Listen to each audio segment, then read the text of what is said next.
인터넷으로 또 시청하신 여러분들 굉장히 어색한데요. 저도 이렇게 마스크를 투명 마스크를 쓰고 나왔습니다. 여러분들 잘 보시고 어색하지 않으면 나중에 말씀 주시면 아마 목사님도 이런 마스크를 착용하지 않으실까 이렇게 생각을 합니다. 어떤가 싶어서 한번 쓰고 나왔으니까 우리 성도님들께서 나중에 한번 말씀 주시면 감사하겠습니다. 자, 오늘 말씀을 한번 읽으면서 또 하나님께서 주신 말씀을 찾도록 하겠습니다. 누가복음 4장 16절부터 30절까지 말씀입니다. 누가복음 4장 16절부터 30절까지 말씀인데 같이 교대로 봉독하도록 하겠습니다. 제가 먼저 읽겠습니다. 예수께서 그 자라나신 곳 나사렛에 이르사 안식일에 늘 하시던 대로 회당에 들어가사 성경을 읽으려고 서심해 선지자 이사야의 글을 들이거늘 책을 펴서 이렇게 기록된 데를 찾으시니 곧 주의 성령이 내게 임하셨으니 이는 가난한 자에게 복음을 전하게 하시려고 내게 기름을 부으시고 나를 보내사 포로된 자에게 자유를 눈먼 자에게 다시 보게 함을 전파하며 눌린 자를 자유롭게 하고 주의 은혜의 해를 전파하게 하려 하심이라 하였더라. 책을 덮고 그 맡은 자에게 주시고 앉으시니 회당에 있는 자들이 다 주목하여 보더라. 이에 예수께서 그들에게 말씀하시되 이 글이 오늘 너희 귀에 응하였느니라 하시니 그들이 다 그를 증언하고 그 입으로 나오는 바 은혜로운 말씀을 놀랍게 여겨 이르되 이 사람이 요셉의 아들 아니냐? 예수께서 그들에게 이르시되 너희가 반드시 의사야 너 자신을 고치라 하는 속담을 인용하여 내게 말하기를 우리가 들은 바 가버나움에서 행한 일을 내 고향 여기서도 행하라 하리라. 또 이르시되 내가 진실로 너희에게 이르노니 선지자가 고향에서는 환영을 받는 자가 없느니라. 내가 참으로 너희에게 이르노니 엘리야 시대에 하늘이 3년 6개월간 닫히어 온 땅에 큰 흉년이 들었을 때에 이스라엘에 많은 과부가 있었으되 엘리야가 그 중 한 사람에게도 보내심을 받지 않고 오직 시돈 땅에 있는 사렙다의 한 과부에게 뿐이었으며 또 선지자 엘리사 때에 이스라엘에 많은 나병 환자가 있었으되 그 중에 한 사람도 깨끗함을 얻지 못하고 오직 수리아 사람 나아만 뿐이었느니라. 회당에 있는 자들이 이것을 듣고 다 크게 화가 나서 일어나 동네 밖으로 쫓아내어 그 동네가 건설된 산 낭떠러지까지 끌고 가서 밀쳐 떨어뜨리고자 같이 하되 읽겠습니다. 예수께서 예수께서 그들 그들 가운데로 가운데로 지나서 지나서 가시니라. 가시니라. 아멘. 아멘. 오늘 말씀의 제목을 한번 같이 하시겠습니다. 은혜의 해. 은혜의 해, 다시 한번 하겠습니다. 은혜의 해. 은혜의 해. 네, 감사합니다. 인터넷으로 유튜브를 통해서 시청하시는 성도 여러분들께서도 말씀을 펴놓으시고 그 어느 때도 보다도 하나님의 말씀에 집중하는 그러한 수요 기도회가 되기를 소망합니다. 오늘 본문은 예수께서 갈릴리 지방에 속한 자신이 나고 자라신 나사렛에서 행하신 예수님의 첫 설교입니다. 읽었던 본문에서 안식일에 회당에 들어가셨고 이사야 본문을 읽고 그에 대해 말씀하신 내용이 30절까지 기록되고 있는 부분인데요. 특별히 누가복음 4장 29절에는 이런 말씀이 있습니다. 일어나 동네 밖으로 쫓아내어 그 동네가 건설된 산 낭떠러지까지 끌고 가서 밀쳐 떨어뜨리고자 하되라고 하는 내용이 있습니다. 이 내용을 살펴보면 오늘 예수님의 첫 설교가 도대체 어떠했길래 사람들의 반응이 이렇게 예수님을 낭떠러지로 밀쳐서 떨어뜨리고자 했는가를 살펴보고자 하는 것입니다. 그런데요, 다른 복음서에서는 이 사실을 어떻게 다루고 있는가 하면 마테오와 마가는 약간의 차이가 있지만 전체적으로 비슷하게 회당에서 가르치셨고 그에 대한 반응만을 기록하고 있습니다. 그런데 누가는요, 이사야의 내용을 이곳에 첨가하여서 기록하였고 들은 사람들의 반응에 대해서 더 자세하게 기록하고 있는 것을 보여주고 있습니다. 그들의 반응은 이것입니다. 우리가 알고 있는 예수는 목수이고 그의 형제들도 알고 있다. 그런데 어떻게 이런 말씀을 할 수 있는가 하는 것과 그들은 결과적으로 그를 못마땅해 하였다라는 내용으로 간단하게 다루고 있다는 것입니다. 하지만 누가는 이사야에 인용된 말씀과 23절 이하에서 예수께서 더 자극적으로 말씀하시는 이유로 인해서 28절에 듣고 다 크게 화가 났다라고 말하고 있습니다. 이것을 직역하면 성이 났다라고 말할 수 있는 것입니다. 그래서 그들은 예수를 낭떠러지까지 끌고 가서 밀쳐서 떨어뜨리고 했다라고 누가는 기록하고 있습니다. 그러니 예수님의 첫 설교는 나사렛 지역 사람들에게는 엄청난 충격을 준 것이 분명합니다. 그런데요, 여기에 특이한 점이 있습니다. 누가는요, 마태와 마가와는 달리 24절에 친척들과 자기 집 밖에서라고 하는 내용이 빠진 채 회당에 있는 자들이 이것을 듣고라고 표현을 하고 있습니다. 그런데 마태복음 13장 57절에 보니까 예수를 배척한 그 내용에 대해서 예수를 배척한지라 예수께서 그들에게 말씀하시되 선지자가 자기 고향과 자기 집이라고 표현을 하고 있습니다. 뿐만 아니라 마가복음 6장 4절에도 보면 예수께서 그들에게 이르시되 선지자가 자기 고향과 자기 친척과 자기 집이라는 표현을 쓰고 있는 것을 볼 때에 누가는 자신의 그 말씀 속에서 특별히 자기 집이라고 하는 표현들을 일부러 삭제한 것을 볼 수가 있습니다. 왜 그랬을까요? 왜 누가는 좀 부정적인 말을 뺨으로 인해서 이렇게 우리가 다른 복음서하고 비교했을 때 차이가 나는 말씀을 하고 있을까요? 그 사실은 바로 이 누가복음과 사도행전을 기록하는 목적에 있기 때문입니다. 누가복음 1장에서는 차례대로 순서대로라고 하는 표현을 이용해서 바로 헬라식의 이름을 가지고 있는 데오빌로 각하에게 이 내용을 써 보내고 있다는 것입니다. 따라서 보편적인 내용을 차례대로 정리했다고 말하고 있습니다. 이 차례대로라고 하는 것은 시간의 순서가 아니라 바로 예수를 소개하고자 하는 내용에 맞추어서 그런 글을 썼다. 따라서 누가는요, 다른 마태와 마가와는 달리 바로 예수님의 어린 시절이나 배경이나 가족 등 또한 출생에 대한 내용들을 다루면서 그의 가족에 대한 부정적인 내용을 기록하지 않았다라고 우리가 추측해 볼 수 있을 것입니다. 후미에서도 말씀드리겠지만 이사야 곧 선지자의 예언이 시돈 땅 사렙다의 과부와 수리아 장군의 나아만 장군이라고 하는 이방인이 받아들였다라는 사실을 기록함으로 인해서 데오빌로 각하와 그 내용을 받는 주변의 사람들에게 복음을 전파하기 위해서 이렇게 누가가 의도적으로 말을 하고 있다는 것을 짐작해 볼 수가 있습니다. 이제 우리는 예수께서 인용하셨던 말씀과 그 말씀에 대한 해석과 그리고 적용을 살펴본다면 오늘 우리는 예수의 설교를 듣고 걸림이 되어 넘어지든지 말씀을 받고 돌이켜 제자로 살게 되는 것을 분명하게 알 수가 있는 것입니다. 본문에 앞서 13절에 보면 광야 사건이 마무리되는 것을 보여주는데 특이하게도 이렇게 기록되어 있습니다. 마귀가 모든 시험을 다 한 후에 얼마 동안 떠나 있다라고 기록하는 것입니다. 이 말씀을 원문대로 직역을 해보면 마귀는 때가 오기까지 떠났다라고 함으로써 마귀의 시험이 잠시 끝났지만 아직까지 마귀의 시험이 더 있다는 것을 의미하고 있는 것을 볼 수가 있습니다. 그런데요, 이 사건에 대해서 역시 마태는요, 성령에게 이끌리어라고 하는 표현을 썼고요. 마가는요, 성령이 곧 예수를 광야로 몰아내었다라는 표현을 쓰고 있는데 누가는 오히려 성령의 충만함을 입었다라고 기록하고 있습니다. 그러니까 바로 성령에 충만하다라고 하는 의미를 우리가 충분히 생각하고 있어야 되는데 왜 그렇습니까? 바로 누가에게 있어서 성령은 대단히 중요합니다. 바로 예수님의 사역에 있어서 가장 중요한 것이 바로 성령의 충만함입니다. 계속해서 살펴보면 우리가 알 수 있는데요. 성령의 충만함을 입어 갈릴리 지역 회당을 중심으로 다니셨다라고 하는 말씀. 그리고 우리가 잘 알고 있는 사도행전 1장 8절에 보면 오직 성령이 너희에게 임하시면 너희가 권능을 받고라고 하는 것을 충분히 생각해 볼 수 있습니다. 예수께서는 바로 성령의 능력으로 갈릴리로 들어가셨습니다.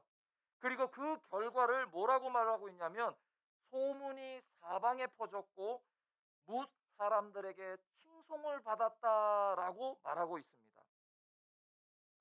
이제 갈릴리 사역이 시작되었고요. 그 갈릴리 지방 안에서도 나사렛이라고 하는 동네에 도착하셨습니다. 잠시 이미지를 보여드리겠습니다. 네, 이미지가 안 나오는 걸 보니까 조수가 갈릴리 지역이라고 하는 것은 말로 설명을 드리면 갈릴리 바다라고 하는 호수가 있고요. 그 호수 아래를 경계로 쭉 타고 요단강을 내려오면 사해가 있습니다. 바로 갈릴리 바다라고 하는 곳에서 지중해 편으로 있는 곳이 갈릴리 지역입니다. 예, 지금 이미지가 나오고 있는데 노란색 부분으로 오른쪽 위쪽에 있는 그 지역이 바로 갈릴리 지역이 되는 것입니다. 왜 이 갈릴리 지역을 말씀드리고 있는지 말씀을 통해서 알려드리고자 하는데요. 22절에 보니까 그들은 이렇게 얘기를 합니다. 이 사람이 요셉의 아들 아니냐? 이 사람이 요셉의 아들 아니냐라고 할 때 이 사람들은 뭇 사람들에게 칭송을 받고 있는 예수에 대해서 잘 알고 있었습니다. 특히 마태복음의 13장 55절부터 56절에 보면 이렇게 기록하고 있는데요. 이는 그 목수의 아들 아니냐? 그 어머니가 마리아고 그 형제들은 야고보, 요셉, 시몬, 유다라 하지 않느냐라고 말하고요. 56절에 보면 그 누이들은 다 우리와 함께 있지 않냐? 그런즉 이 사람의 이 모든 것이 어디서 났느냐라고 말하고 있습니다. 이렇게 자세하게 예수의 가족까지 알고 있는 것입니다.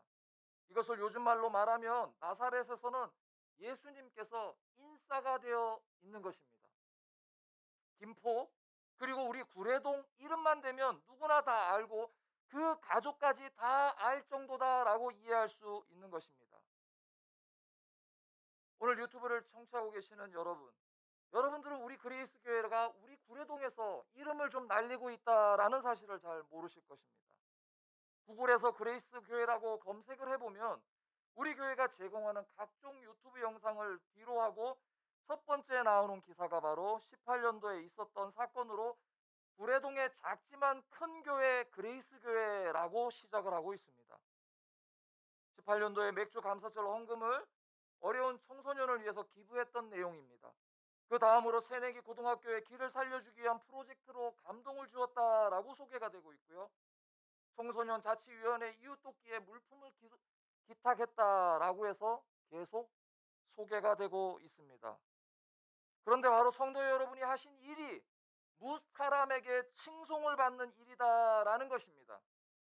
그럼에도 더 중요한 것은 오늘 그레이스 교회가 하나님께 드리는 예배의 중요성이 있다는 사실을 기억해야 합니다. 왜냐하면 오늘 예수님께서는 바로 안식일에 늘 하던 대로 회당에 들어가셨습니다.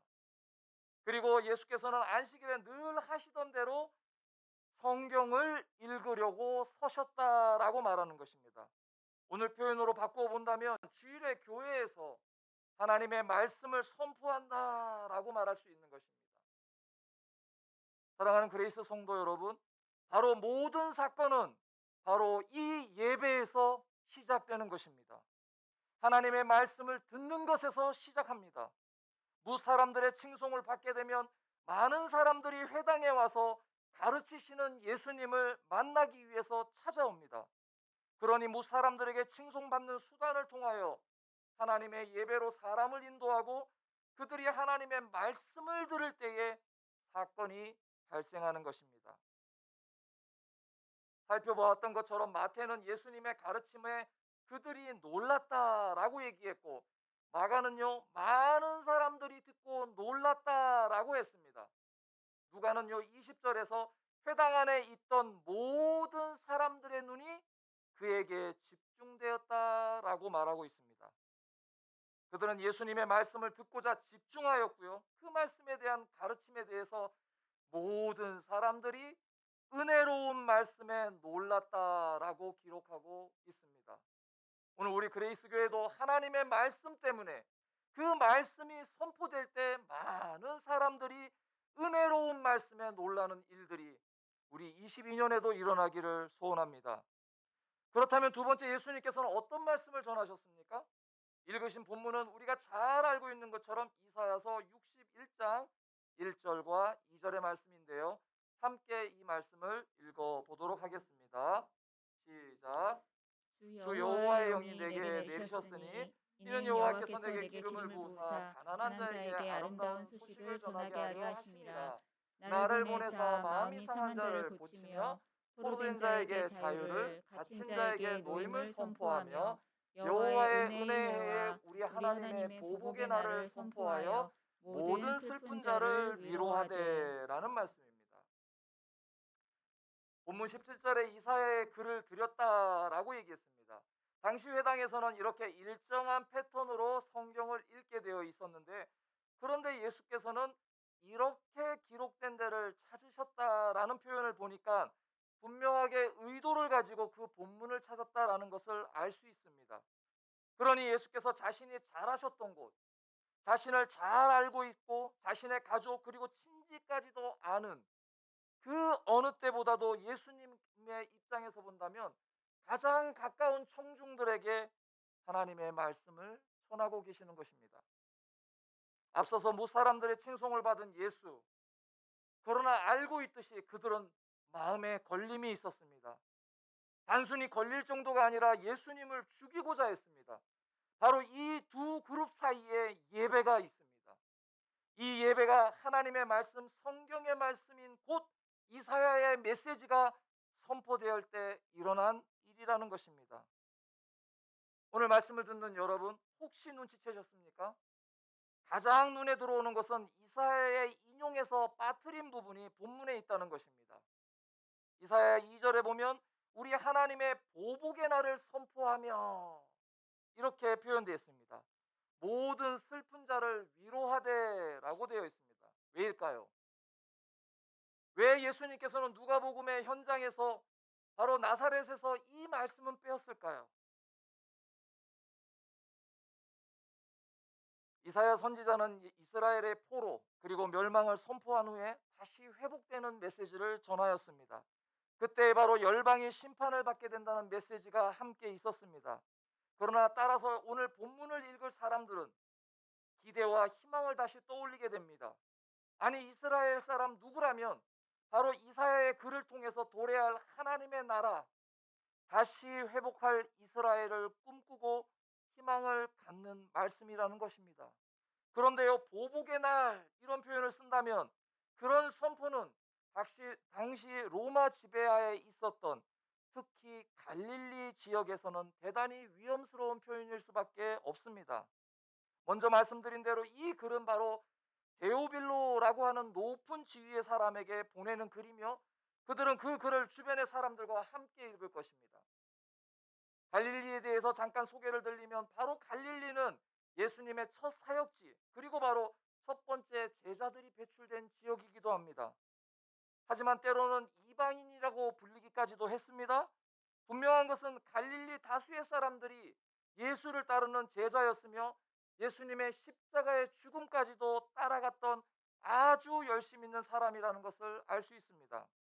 마가복음 15장 41절 말씀을 함께 읽어보겠습니다. 시작. 이들은 이들은 예수께서 예수께서 갈릴리에 갈릴리에 계실 계실 때에 때에 따르며 따르고 섬기던 섬기던 자들이요. 자들이며 또 또 이 이외에 외에 예수와 예수와 함께 함께 예루살렘에 예루살렘에 올라온 올라온 여자들도 여자들도 많이 많이 있었더라. 있었더라. 그리고 예수께서 부활 후 그들에게 먼저 갈릴리로 가라라고 했던 표현을 볼 때 이 갈릴리 지방은 아주 열심히 있었던 것을 알 수 있고요. 또한 예수께서 잡히시던 날 베드로가 예수님을 부인하는 사건이 있었습니다.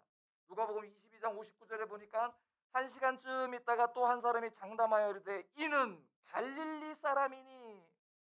이 갈릴리 사람은 특정적인 말의 패턴이 있거나 또는 그 사람만 보면 갈릴리 사람이다라는 것을 알 정도로 아주 특별했다라는 것을 짐작할 수 있습니다.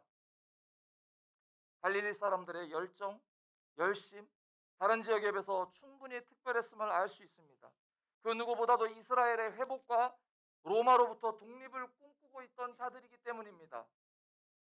좀 쉽게 설명을 드리기 위해서 우리나라로 본다면 민주주의가 그 어느 때보다도 열정적이었던 지방의 지역에 특별히 그 마을 하면 누구나 다 알 정도의 느낌을 여러분들이 아실 것입니다.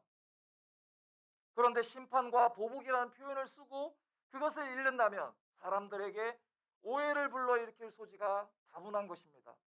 더 중요한 것은 본질이 왜곡되어서 하나님의 나라가 어떻게 임하는지에 대한 분명한 소개를 가릴 수 있기 때문이라는 것입니다. 하지만 그 내용들은 어떠합니까? 우리가 읽은 대로 내용은 의외로 간단합니다. 예수는 성령이 임하신 자신을 복음을 전하는 자다, 기름 부음을 받은 그리스도다라고 하는 사실을 먼저 설명했습니다.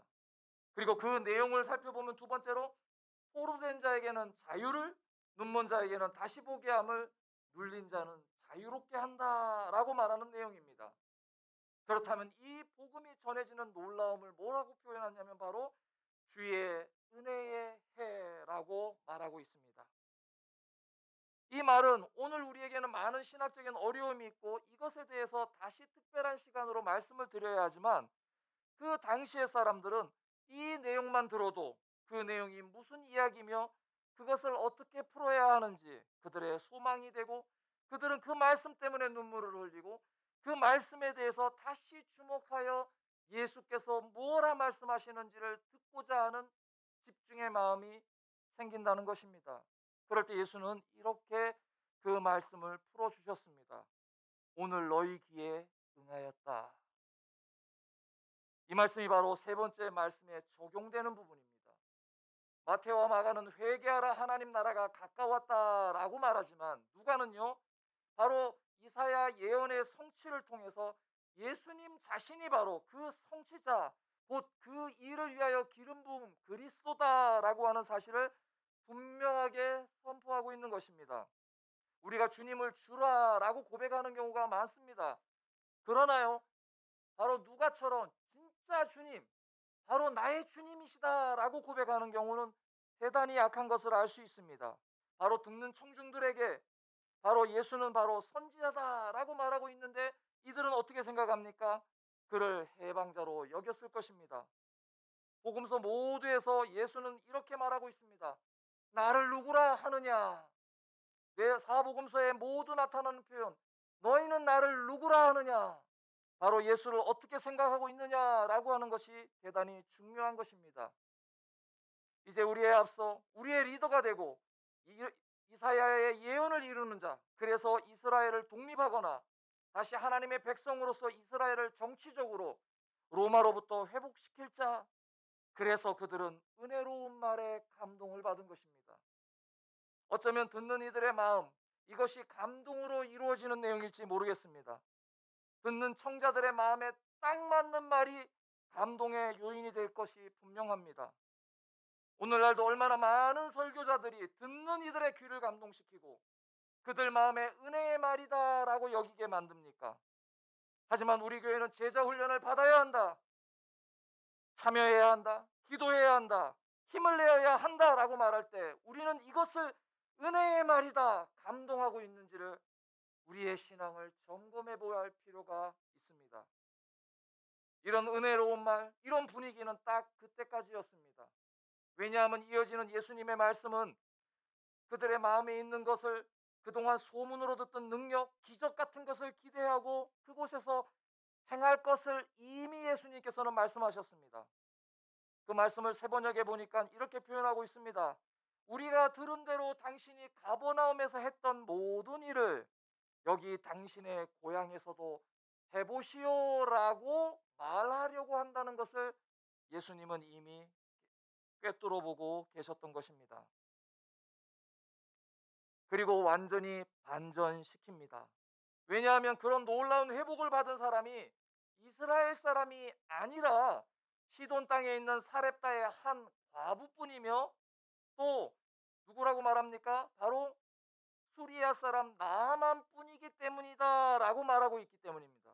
그런데 더 중요한 것은 그 비교의 대상이 종교 지도자나 유대인이나 바리새인들이 아니라 이스라엘에 많은 과부가 있다, 이스라엘에 많은 나병 환자가 있다라고 말하면서 바로 마땅히 회복받아야 할 그 사람들을 비교하고 있다는 것입니다.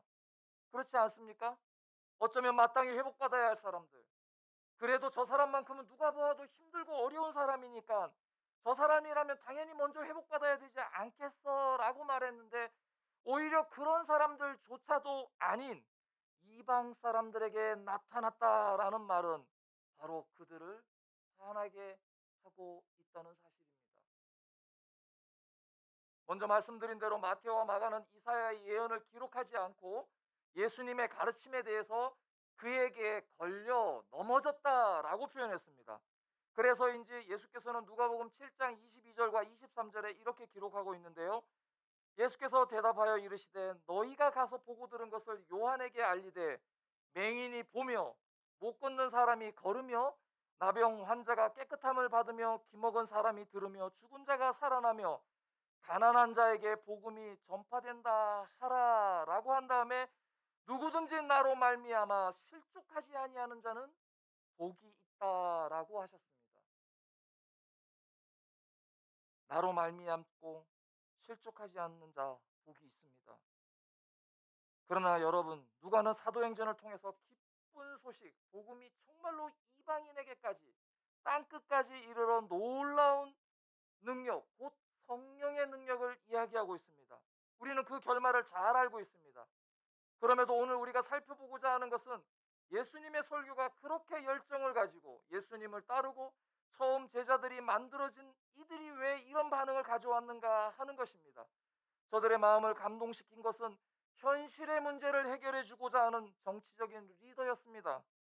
역사관을 가지고 이스라엘의 민족에 대한 자부심을 경각시키고 그래서 무사람들의 칭송을 받는 차세대의 일꾼, 바로 그 일꾼들에 매료되고 있었기 때문입니다. 우리도 이제 3월이면 중요한 선거를 앞두고 있습니다. 모든 뉴스에는 코로나와 대통령 선거에 집중되고 있습니다. 그럴 때 우리가 바라봐야 하는 것은 성령의 능력으로 충만한 기름 부음을 받은 그리스도가 아니라면 우리는 걸려 넘어질 가능성이 있다는 것입니다. 이런 시국에 자신의 안위와 경제적인 독립, 안정적인 것을 추구하고 매주 강단에서 나오는 기도, 제자 훈련하자는 말씀이 오히려 우리에게 걸림돌이 될 가능성이 있다는 것입니다. 이렇게 말할 수 있습니다. 목사님, 이런 시국은 일단 피하고 봐야 하는 것 아닙니까?